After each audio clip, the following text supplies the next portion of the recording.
下次想食白糖糕唔好再出去買啦，自己喺屋企簡單2步，只要識加水就可以輕鬆搞掂。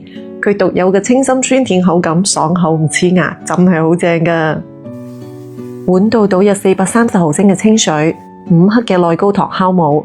因為白糖糕有一定嘅糖量，所以酵母要揀呢啲內高糖高活性嘅。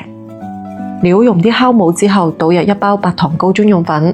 整個白糖糕嘅姊妹們都知啦，之前整嘅話呢，要自己溝粘米粉同揼麵嘅比例，仲要開30張，步驟繁瑣得嚟又容易翻車喎。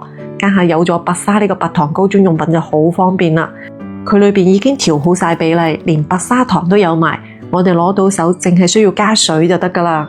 左下角嘅優惠鏈接，呢包專用嘅內高糖酵母都配送埋嘅，有需要嘅姊妹們可以點入去睇一睇。屋企冇電子秤又冇恰到容器嘅姊妹們，我專登用呢個袋嚟量咗一下，430毫升，啱好喺呢個帆船嘅頂部。料勻勻之後冚蓋，等佢室溫發酵，加下啲天時，大概發酵1個鐘度就得噶啦。發酵好之後，重新攪拌排氣，料勻勻到發酵之前咁上下嘅高度就得啦。蒸盤嘅底部同埋四周薄薄地掃一層油。白糖糕呢適合薄蒸嘅，所以用薄啲嘅蒸盤。呢度1包粉啱好可以蒸2底糕噶。攞高少少，倒入啲粉漿，輕輕揼佢幾下，揼出中間嘅大氣泡。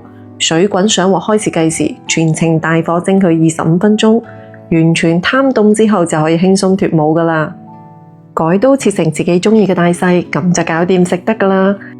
做法咁簡單，講得咁詳細，都睇到呢度咯。點個讚鼓勵下，你都嚟試下啦。評論區等你嚟交功課。